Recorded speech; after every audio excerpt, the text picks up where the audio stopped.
Shalom buat seluruh permata GBKP yang terkasih di dalam Tuhan. Di minggu ini kembali Tuhan berikan dan izinkan untuk dapat memasuki jam doa permata GBKP. Dengan harapan yang begitu besar, kita dilawat dan dikuatkan oleh Tuhan agar senantiasa melalui jam doa permata GBKP mendapat kekuatan, mendapat nilai hidup yang lebih baik lagi untuk kita persembahkan di hadapan Tuhan. Saudaraku, sebelum saya sampaikan renungan di jam doa permata GBKP di minggu ini, mari kita meminta kekuatan kepada Tuhan di dalam doa kita. Kita berdoa. Kami selalu diingatkan akan kuasa dan kebaikan-Mu Tuhan. Doa adalah kebutuhan bagi kami. Melalui doa kami menunjukkan bagaimana relasi yang baik dengan Sang Pemilik hidup kami, yaitu Engkau ya Bapa. Izinkan kami memakai waktu yang Kau berikan bagi hidup kami, agar kami dapat merenungkan firman Tuhan di jam doa permata GBKP di minggu ini. Lawat kami dengan kuasa kebenaran-Mu Tuhan, agar firman yang kami sampaikan dalam renungan jam doa ini dimampukan setiap hati yang terbuka untuk dibina, dididik, dan dibimbing kehidupannya dalam kuasa-Mu yang menyertai kami. Di dalam nama Yesus inilah doa dan harapan kami. Haleluya. Amin. Mari kita membaca Lukas pasal 19 ayat 1-9 yang menjadi renungan di jam doa permata di minggu ini. Yesus masuk ke kota Jericho dan berjalan terus melintasi kota itu. Di situ ada seorang bernama Zakheus, kepala pemungut cukai, dan ia seorang yang kaya. Ia berusaha untuk melihat orang apakah Yesus itu, tetapi ia tidak berhasil karena orang banyak sebab badannya pendek. Maka berlarilah ia mendahului orang banyak, lalu memanjat pohon ara untuk melihat Yesus yang akan lewat di situ. Ketika Yesus sampai ke tempat itu, ia melihat ke atas dan berkata, "Zakheus, segeralah turun, sebab hari ini aku harus menumpang di rumahmu." Lalu Zakheus segera turun dan menerima Yesus dengan sukacita. Tetapi semua orang yang melihat hal itu bersungut-sungut katanya, "Ia menumpang di rumah orang berdosa." Tetapi Zakheus berdiri dan berkata kepada Tuhan, "Tuhan, setengah dari milikku akan kuberikan kepada orang miskin, dan sekiranya ada sesuatu yang kuperas dari seseorang akan kukembalikan 4 kali lipat." Kata Yesus kepadanya, "Hari ini telah terjadi keselamatan kepada rumah ini, karena orang ini pun anak Abraham." Demikian firman Tuhan yang menjadi dasar perenungan kita ketika kita melakukan jam doa. Di jam doa GBKP di minggu ini, yaitu kita berbicara tentang pertobatan ataupun metanoia. Saudaraku, secara sederhana, bertobat itu dipahami sebagai adanya kesadaran. Kesadaran tentang kesalahan dan kejahatan yang dilakukan oleh manusia. Menyesal dan berjanji akan memperbaiki tingkah laku dan perbuatan. Itu secara sederhana kita mengartikan sebuah nilai pertobatan. Saudaraku, melalui hal itu kita dibimbing untuk memahami bahwa dosa hanya dikaitkan dengan perbuatan dan pelanggaran akan aturan dan melakukan tindakan kejahatan semata. Dari hal itu muncul banyak pertanyaan. Berapa kali saya harus bertobat? Kapan saya harus bertobat? Dan bagaimana seharusnya saya ketika bertobat? Dan bagaimana pula nantinya ketika kembali melakukan pelanggaran dan lain-lain sering sekali berkecamuk dalam hati dan pikiran manusia. Jadi untuk menjawab semua pertanyaan tersebut, sangat diperlukan pemahaman yang utuh terhadap makna pertobatan. Agar kita jangan menganggap pertobatan itu menjadi sebuah pertanyaan yang menjadi dilema bagi kehidupan kita, sehingga dalam menunjukkan sikap pertobatan itu kehilangan makna. Di jam doa permata pada kesempatan ini, bagaimana kita diberikan sebuah pemahaman yang menuntun kehidupan kita untuk melakukan pertobatan secara utuh dan tidak setengah-setengah. Pertobatan terkait erat dengan kesadaran akan adanya dosa bagi kehidupan kita. Ketika kita sadar bahwa kehidupan kita selalu dibarengi dengan perbuatan dosa, dan pemahaman kita dosa itu sebagai pemberontakan manusia kepada Allah. Ataupun bisa kita kalimatkan dalam sebuah kalimat yang sangat sederhana, kita tidak taat kepada Allah. Dan kita paham dosa menimbulkan konsekuensi serius terhadap kehidupan kita.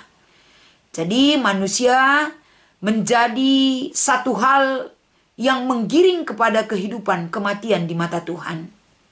Segala relasi menjadi rusak dan kecenderungan kehidupan manusia tidak taat kepada Tuhan. Dan ini menjadi satu pemahaman yang besar bagi kehidupan kita. Kondisi kehidupan yang berlangsung di sepanjang sejarah kehidupan manusia. Dan ini berlaku kepada siapa saja tanpa terkecuali.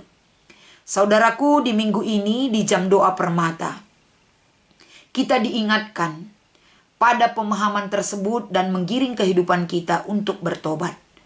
Berarti ada kesadaran yang begitu dalam di dalam diri kita, sehingga dosa itu adalah satu hal yang wajib kita jauhkan dari hidup kita.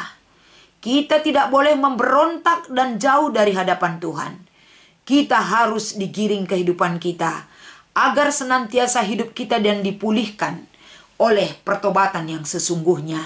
Sama seperti yang ditunjukkan oleh Sakeus di dalam perikop kita di jam doa permata ini. Saudara yang terkasih, pada hari ini, ketika kita mengaku atas segala dosa dan pemberontakan kita di hadapan Tuhan, bagaimana kita hidup layaknya sebagai anak Tuhan? Apa yang dilakukan orang yang sudah bertobat? Apa yang dilakukan oleh orang yang sadar akan dosanya? Sakeus, si pemungut cukai, Sakeus adalah orang yang kaya. Mendengar kabar bahwa Tuhan Yesus datang ke kota Jeriko. Dia tidak menyia-nyiakan kesempatan ini. Jabatan, pekerjaan, keberadaan hidupnya dia tanggalkan dari hidupnya untuk bisa bertemu dengan Yesus Kristus. Badannya, kondisi fisik yang tidak mengizinkan untuk dapat menembus keramaian orang banyak, membuat Sakeus tidak patah semangat, membuat Sakeus tidak menyerah oleh badannya yang kecil. Tapi dia berusaha. Usaha apakah yang dilakukan oleh Sakeus? Dia memanjat pohon ara, tujuannya agar bisa melihat Yesus dengan mata kepalanya sendiri. Ketika dia memanjat pohon ara, ketika Yesus melintas dari bawah pohon ara tersebut, Yesus menoleh ke atas dan menyuruh Sakeus turun. Artinya saudaraku, bahwa usaha Sakeus tidak sia-sia di mata Tuhan. Sakeus tidak putus asa dan Yesus merespon perjuangan Sakeus untuk bisa bertemu dengan Yesus. Ketika pertemuan itu terjadi, dan Yesus menawarkan sebuah kedatangan yang sangat berharga di mata Sakeus adalah ketika Yesus mau singgah di rumah Sakeus. Ini adalah kabar baik bagi Sakeus. Ini adalah kesempatan bagi Sakeus. Sehingga Sakeus merespon ketika Yesus datang ke rumahnya dengan mengatakan, "Setengah dari harta milikku akan kuberikan, kusumbangkan kepada orang yang miskin dan yang membutuhkan." Dan bukan hanya berhenti di situ pertobatan daripada Sakeus, saudaraku, bahwa dia akan mengembalikan kepada orang-orang yang pernah dia rugikan, yaitu 4 kali lipat kepada orang yang pernah dia peras ataupun dirugikan hidupnya. Dia akan kembalikan. Ini sebuah komitmen menunjukkan sikap hidup yang bertobat kepada Tuhan. Apa yang selama ini menjadi satu hal yang berharga di matanya dan hidupnya, dia itu lepaskan untuk dikembalikan kepada orang yang berhak menerimanya. Saudara-saudara, kalau kita mengingat dan melihat bagaimana perubahan signifikan dari pertobatan Sakeus, itu bukan hanya dia ucapkan dari mulutnya, tapi dia tunjukkan dari perbuatan dan mau meninggalkan sikap kehidupan yang lama untuk menunjukkan dan memasuki kehidupan yang baru. Itulah pertobatan Sakeus. Dengan iman Sakeus menunjukkan sungguh-sungguh datang kepada Tuhan. Tidak ada yang lebih berharga bagi dia selain bertemu dengan Tuhan dan hidup di dalam Tuhan. Di jam doa permata GBKP di minggu ini mengajak semua anak-anak Tuhan untuk berbalik kepada jalan Tuhan.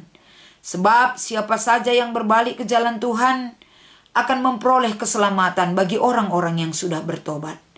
Tidak perlu mendengarkan perkataan orang lain ataupun perbuatan orang lain yang menggerakkan hati kita. Tapi yang menggerakkan hati kita adalah Roh Allah yang berkuasa kepada kita. Kalau kita rindu bertobat, tunjukkanlah perjuangan kita dengan sikap hidup yang bertobat.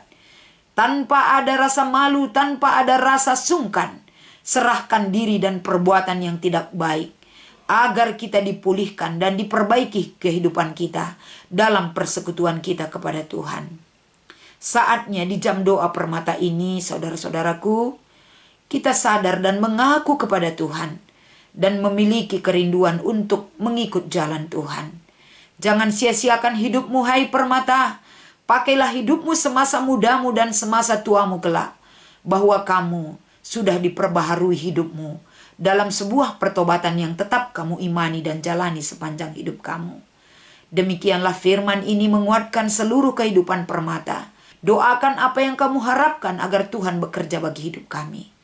Mari kita doakan atas segala keinginan hidup kita, dalam keberadaan kita, sebagaimana layaknya kita anak-anak Tuhan, untuk menyerahkan dan memohon kepada Tuhan. Kita berdoa. Ya Tuhan, di jam doa permata GBKP di minggu ini, besar sekali teguran yang Kau berikan bagi kami. Bagi kehidupan permata GBKP. Permata GBKP adalah anak-anak yang Engkau kasihi. Kami doakan bagi seluruh kehidupan permata. Permata GBKP jauh dari kehidupan kesempurnaan di mata-Mu. Bagaimana mereka memakai hati, pikiran, keberadaan mereka, uang mereka, waktu mereka. Tolong Tuhan saat ini, arahkan kesempatan hidup mereka, agar mereka memiliki nilai yang sangat berarti di mata-Mu. Mereka berharga di mata-Mu Tuhan, sehingga di jam doa permata di GBKP minggu ini, mengingatkan mereka, memanggil hidup mereka, untuk hidup dalam sebuah pertobatan. Pertobatan yang permanen, pertobatan yang kekal, bukan yang setengah-setengah dan hilang maknanya. Tapi sebuah pertobatan yang mengarahkan hidup mereka. Mereka akan meninggalkan dan berbalik ke dalam kehidupan yang baru. Tolong seluruh permata GBKP Tuhan. Izinkan waktu dan kesempatan hidup mereka dilawat dan dikuasai oleh kuasa-Mu. Terima kasih Tuhan, inilah doa dan harapan. Di dalam nama Yesus kami berdoa dan berserah. Haleluya. Amin.